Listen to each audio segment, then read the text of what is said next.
नमस्कार और पूनम और आप देखना शुरू कर चुके हैं यूपी न्यूज एक्सप्रेस। इस वक्त मेरी मौजूदगी रामलीला मैदान में। आपको बता दें यहाँ से अलग अलग राज्य से लोग आए हुए हैं।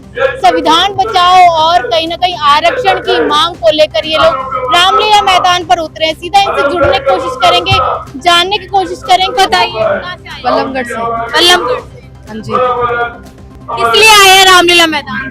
यहाँ पे इसलिए आए हैं जो ये संविधान वगैरह जो हम इलेक्शन वगैरह में वोट देते हैं, तो वोट ना देके जो संविधान में हमें हक दिए गए हैं, जो SC ST है, तो उन लोगों को उसके जरिए हमारा मतलब इलेक्शन हो, जो सिलेक्शन हम करें अपने नेता के लिए।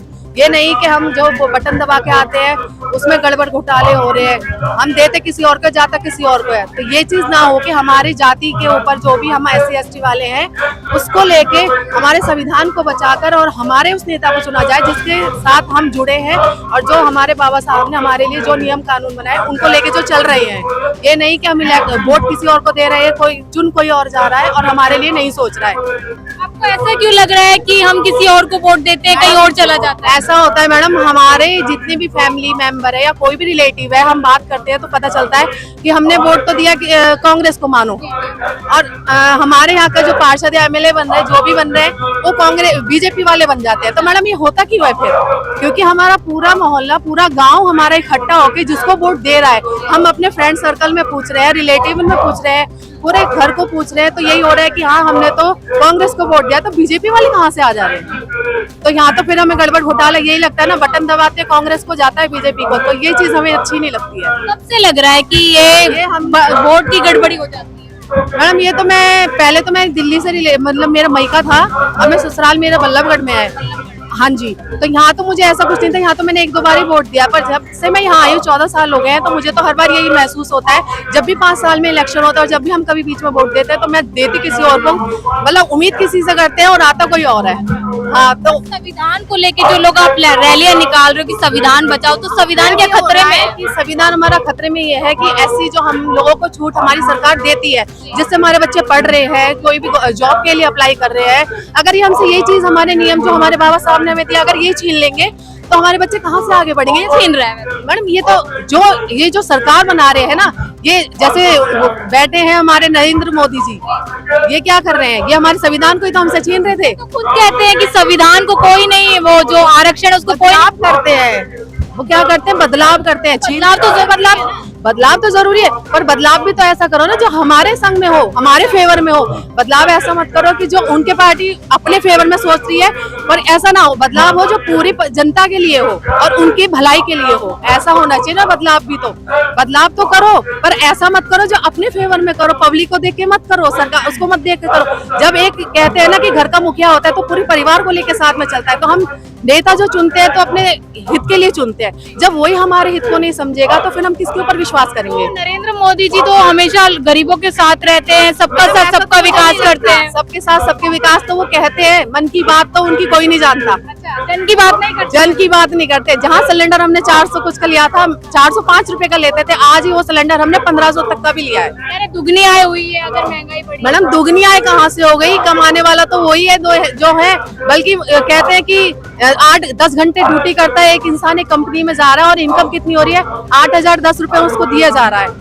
8,000, 100 मानो, 10 मानो, जो भी है, तो दुगनी इनकम कहाँ से हो रही है? जब हम सिलेंडर ही 1,000, 1200 का ले रहे हैं, जहाँ 400 का था, तो इनकम बढ़ने का क्या फायदा हो रहा है? वो तो अपने आप क्या कर रहे हैं, अगर सिलेंडर की बढ़ा रहे हैं, दाल, सारे राशन वगैरह महंगे कर रहे हैं, तो आय कहाँ बढ़ रही है? महंगाई ये कहते हैं कि भाजपा आई जब से देश विकास कर रहा है, तरक्की कर रहा है, जनता विकास कर रहा है। हमें तो ऐसा नहीं लगता। नहीं लग रहा? बिल्कुल नहीं लगता। सरकार किसकी आनी चाहिए जो विकास करे थे? मैडम कांग्रेस के राज में हमारा अच्छा था, सब चीज अच्छी चली थी। कभी प्याज और ये चीजें भी महंगी होती थी ना, तो क्या है, परिवार की जो बेचारी गृहिणी होती है वो तो यही सोच के चलती है कि जहाँ सस्ता होगा वहीं पे अच्छा होगा। पर क्या है कि जब कांग्रेस सरकार आती है और BJP वाले कहीं ना कहीं टांग अड़ा के उसको गिरा ही देते हैं, तो मतलब उसको ना सपोर्ट, मतलब हम लोग तो सपोर्ट करना चाहते हैं, पर वो लोग सपोर्ट नहीं, वो क्या सोचते हैं कि अगर इन्हें आगे बढ़ाएंगे तो हम पीछे हो जाएंगे। वो ये आरोप ये लगता है कि 70 साल कांग्रेस रही है, लेकिन देश में आज भी गड्ढे ही दिए हैं, कोई विकास नहीं कर पाया कांग्रेस ने। मैडम गड्ढे तो क्या दिए हैं? गड्ढे अगर एक उन्होंने दिए तो 4 BJP वालों ने दिए हैं। हाँ, उन्होंने तो गड्ढे में से निकाला है पब्लिक को, पर उन्होंने तो गड्ढे में दबा दिया है। तो फिर किसने गड्ढे करे हैं? वो गड्ढे ज्यादा कर रहे हैं, पब्लिक तो उनके सोच के चल रही है कुछ और, पर हो रहा कुछ और। तो ये चीज हमें समझ नहीं आ रही है उनकी। मोदी जी तो 2047 का सपना देख रहे हैं और आप कह रहे हैं कि विकास नहीं हो रहा है।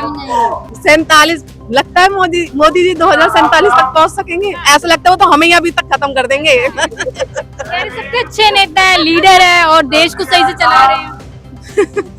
अब उनके बारे में मैं और क्या कहूँ, मैंने इतना अच्छा कहा है तो इसके लिए तो मेरे पास और शब्द ही नहीं है कहने के लिए। लोग आरक्षण की मांग कर रहे हैं, आरक्षण को कौन खतरा कर रहा है?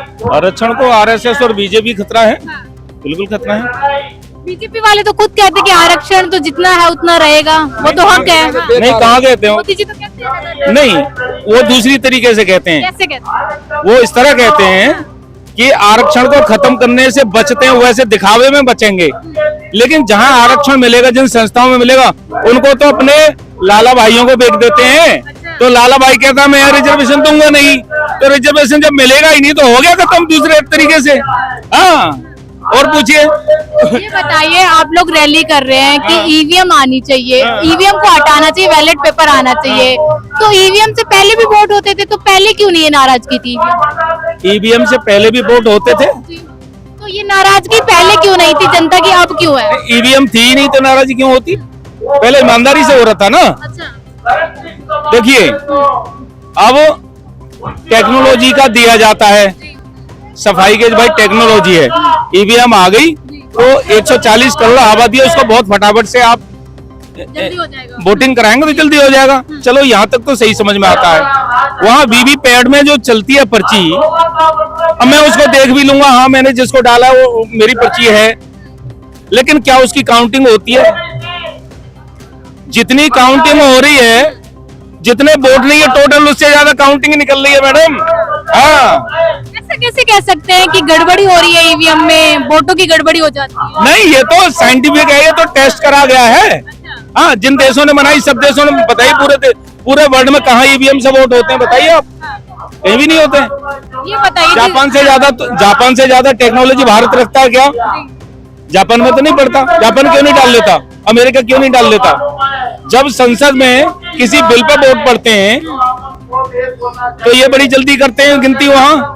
हाँ, आपने देखा था पंजाब में मेयर के चुनाव में, वो कह रहा था जी कितने कर दूं इनके। तो ये काम करते हैं ये लोग। तो ये भी तो होता है ना, जहाँ भाजपा के अलावा सरकारें आती है तो वो कैसे आ जाती हैं? देखिए, ये टोटल तो नहीं करेंगे ना एक साथ। टोटल करेंगे तो पर्दा साफ हो जाएगा ना। लेकिन कुछ तो बचा के रखना पड़ेगा ना अपनी चोरी को।